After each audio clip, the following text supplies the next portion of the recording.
Maka Rasul sallallahu alaihi wasallam sangat menganjurkan untuk kita mengingat kematian, untuk kita berziarah kubur. Wazuruha fa innaha tuzakkirukumul akhirah. Maka ziarahlah kubur. Maka dengan ziarah kubur kalian akan ingat dengan kehidupan akhirat.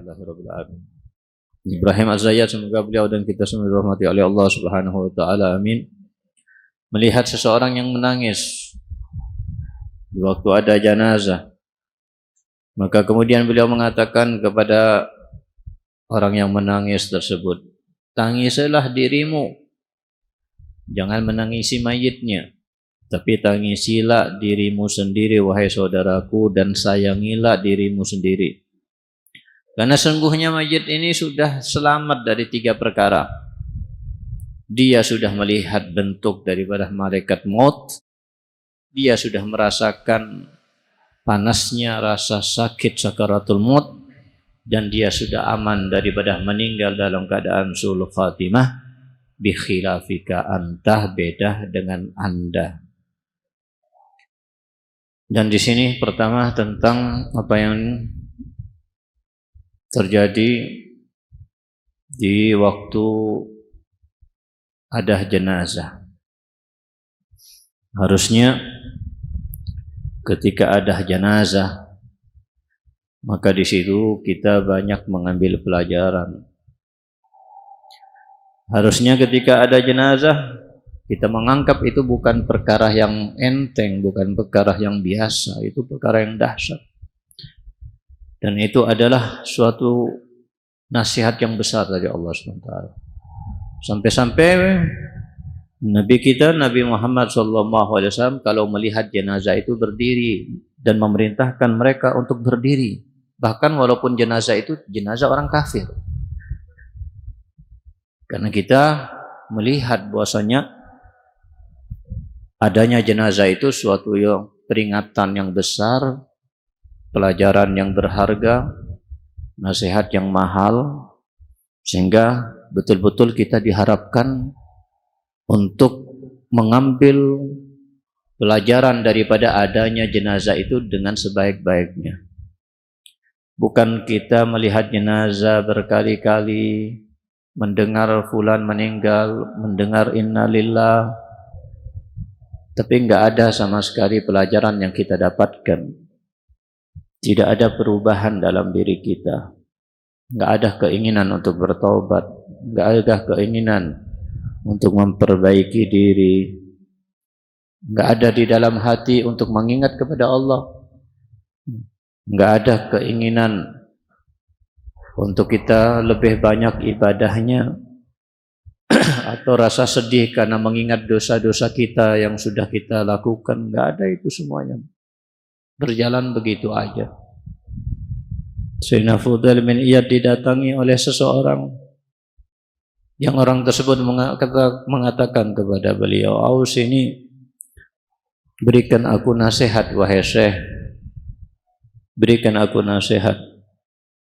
Maka beliau mengatakan, apakah pernah jenazah atau sudah pernah jenazah ayah Anda atau ibu Anda keluar dari rumah Anda? Iya wahai Syekh. Kalau begitu izhab, pergi Anda. Kalau itu sudah tidak membuat Anda berubah menjadi lebih baik, tidak menjadikan itu nasihat yang berharga, maka nasihat apa lagi yang Anda butuhkan? Maka nasihat selain itu enggak akan lebih berhasil untuk merubah keadaan Anda. Maka tidak heran Nabi kita, Nabi Muhammad SAW mengatakan, taraktu lakum wa'idain, samitan, natiqan wa samitan. Fanatik Al-Quran, wa samit al-maut. Aku tinggalkan untuk kalian 2 penasehat yang sangat berharga. Yang pertama adalah Al-Quran. Natiq, yang bisa berbicara, yaitu Al-Quran. Banyak yang kita ambil pelajaran daripada Al-Quran, nasihat daripada Al-Quran. Dan yang kedua adalah samit, yang terdiam, nggak ada suara, yaitu al-maut, kematian. Maka Rasul sallallahu alaihi wasallam sangat menganjurkan untuk kita mengingat kematian, untuk kita berziarah kubur. Wazuruha fa innaha tuzakkirukumul akhirah. Maka ziarahlah kubur. Maka dengan ziarah kubur kalian akan ingat dengan kehidupan akhirat. Maka dengan ziarah kubur kita banyak ambil pelajaran di situ, ya Allah. Mereka orang-orang yang di dalam kubur, dahulunya mereka orang-orang yang hidup di atas muka bumi ini. Mereka punya angan-angan, mereka punya cita-cita, mereka punya keinginan-keinginan. Mereka tertawa-tawa, mereka punya keluarga, mereka punya harta, mereka punya kerjaan, punya bisnis. Dan itu semuanya sudah enggak ada lagi. Harapan-harapan sudah putus, keinginan-keinginan tidak tersampaikan. Keluarga-keluarga mereka, istri mereka jadi janda, anak mereka jadi yatim. Harta mereka jadi rebutan, mereka meninggalkan mayitnya hanya dalam waktu yang cepat dan singkat. Sudah enggak ada lagi kesedihan, sudah enggak ada lagi tangisan. Yang ada kehidupan dunia mereka membuat mereka sibuk, membuat mereka lupa dengan mayitnya. Kalau kita tahu begitu cepatnya orang-orang di sekitar kita melupakan kita di saat kita mati, nggak lama, mereka hanya sedih sehari, seminggu paling lama, habis itu kita dilupakan. Maka kita nggak akan mau memperhatikan dan mengharapkan pujian dari mereka, hanya kita mengharapkan pujian dan kebaikan dari Allah Subhanahu wa Ta'ala yang nggak akan pernah melupakan kita. Dia akan terus bersama kita. Rasul sallallahu alaihi wasallam mengatakan bahwasanya kematian itu harusnya membuat manusia tidak akan pernah bersenang-senang, tidak akan pernah menjadi tenang, tidak akan pernah manusia akan hidup atau tidur dengan nyenyak. Tapi min rahmatillah, rahmatnya Allah Subhanahu wa Ta'ala membuat kita masih bisa hidup dengan tenang, tidur dengan nyenyak, makan dengan enak. Kalau bukan karena rahmat Allah Subhanahu wa Ta'ala, kita nggak akan pernah bisa tidur. Karena di hadapan kita adalah am-maut, di hadapan kita adalah sakaratul maut, di hadapan kita adalah pertanyaan mungkar dan nakir. Kafan kita sudah dibuat, kuburan kita sudah pasti sudah disiapkan oleh Allah Subhanahu wa Ta'ala. Dan nantinya pasti kita akan diletakkan jasad kita di liang lahat kita. Pastinya nantinya kita juga akan merasakan jepitan kuburan, gelapnya kuburan, kotornya kuburan. Dan apa yang menjadi ketentuan Allah Subhanahu wa Ta'ala setelah kita dikubur, daripada raudhah min riyadil jannah menjadi kebun daripada kebun-kebun surga, ataupun sebaliknya hufrah min hufarin niran, kuburan menjadi lubang neraka sebelum neraka sesungguhnya, naudzubillahi min dzalik. Antara dua itu enggak ada yang ketiga. Kalau enggak menjadi raudhah, menjadi hufrah minan nar. Dan itu akan kita lalui di dalam kehidupan barzah tersebut dengan sekian puluh tahun, ratus tahun, bahkan bisa ribuan tahun. Yang itu adalah jembatan pemisah antara kehidupan dunia dengan kehidupan akhirat nantinya.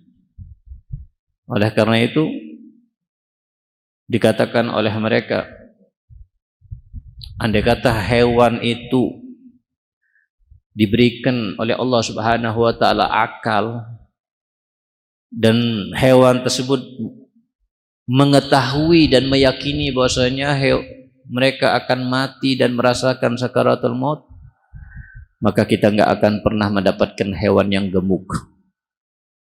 Nggak akan kita pernah melihat kambing yang gemuk, sapi yang gemuk. Akan terlihat semua hewan kurus-kurus semuanya. Akan terlihat semua hewan sakit semuanya. Kenapa? Karena mereka diberikan oleh Allah akal sehingga mereka tahu dan sadar mereka akan mati dan merasakan sakaratul maut. Tapi namanya hewan, nggak diberikan akal. Hewan nggak sadar kalau mereka akan mati, nggak sadar kalau akan mereka merasakan sakaratul maut. Sehingga kita masih bisa melihat hewan yang gemuk, makan hewan yang enak. Tapi manusia diberikan akal, nggak ada manfaatnya. Nggak mengambil pelajaran daripada itu semuanya. Padahal itu pelajaran yang sudah sangat-sangat penting dan sangat harusnya masuk ke dalam hati kita. Di mana manusia semakin bertambah umurnya, bertambah berkurang kesempatannya untuk hidup di dunia. Bertambah berkurang berarti bertambah dekat kepada kematian. Badannya bertambah tua, bertambah lemah. Bertambah tua, bertambah berkurang penglihatan matanya, pendengarannya, tulang-tulangnya. Bertambah tua, bertambah juga berkurang ingatannya, bertambah putih ubannya, bertambah bungkuk badannya. Itu semuanya adalah peringatan yang seharusnya Allah SWT tidak menjadikan itu semuanya sia-sia, tapi Allah menginginkan di situ agar manusia itu sadar, ini loh, tambah lama, tambah tua akan menjadi seperti ini. Artinya apa? Kita lama kelamaan akan mati. Kalau kita melihat orang tua yang sudah mengangkat cangkir aja sudah bergetar tangannya, sudah nggak kuat untuk bangun dari duduknya. Sudah kita akan melihat ini sebentar lagi akan mati. Ini sebentar lagi. Kita akan melewati fase tersebut. Dan kita pun belum tentu masih Allah berikan kesempatan sampai tua. Belum tentu juga. Setua-tuanya manusia itu hanya berjalan singkat. Hanya berjalan sebentar, sesaat. Nggak terasa. Umur itu berjalan nggak terasa. Takun as-sa'ah akunu sana kasyahar wasyahar kal usbu wasbu kal yaum wal yaum kasa'ah. Khususnya akhir zaman, 1 tahun seperti 1 bulan berjalan, 1 bulan seperti 1 minggu, 1 minggu seperti 1 hari berjalan, 1 hari seperti 1 jam aja.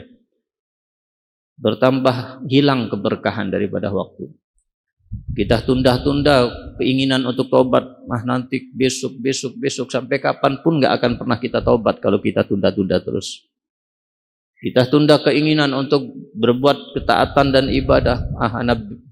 Insya Allah mulai besok aja ngajinya, mulai minggu depan aja ngajinya, mulai Ramadan aja berubah untuk memperbanyak ibadah. Nggak akan berubah walaupun Ramadan. Pasti dibisikin oleh setan. Nanti aja, nanti lagi aja, nanti lagi sampai kapanpun.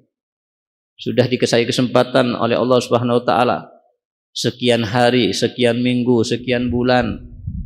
Nggak akan merubah keadaan kita walaupun 1000 tahun umur kita kalau kita nggak mau merubah diri kita sendiri. Innallaha la yughayyiru ma biqaumin hatta yughayyiru ma bi anfusihim. Mulai dari diri kita, jangan nunggu Allah yang merubah kita. Mulai dari kita. Ana mau berubah sekarang, ana mau berubah. Ana nggak akan mengikuti hawa nafsu ana lagi. Ana nggak ingin mengikuti bisikan-bisikan yang nggak baik. Nggak mengikuti setan. Ana tahu itu bisikan yang nggak baik. Membawa anak kepada madarat, membawa anak kepada sesuatu yang menjauhkan anak daripada Allah Subhanahu Wa Taala. Harus berubah, anak harus lebih rajin, anak harus lebih istiqomah, anak harus taat sama Allah, anak harus meninggalkan maksiat anak harus menghilangkan pikiran yang enggak baik, anak harus berakhlak dengan akhlak yang bagus, anak harus punya hati yang sehat, anak enggak mau ada penyakit dalam hati anak harus mendapatkan ridho orang tua anak, ridho guru-guru anak, ridhonya Allah dan ridho Rasulullah SAW. Pokoknya anak punya kesempatan hanya sesaat, tinggal sedikit lagi. bertambah sedikit, bertambah bertambah kurang, kesempatan tersebut setiap harinya, bertambah kurang. Ambil pelajaran.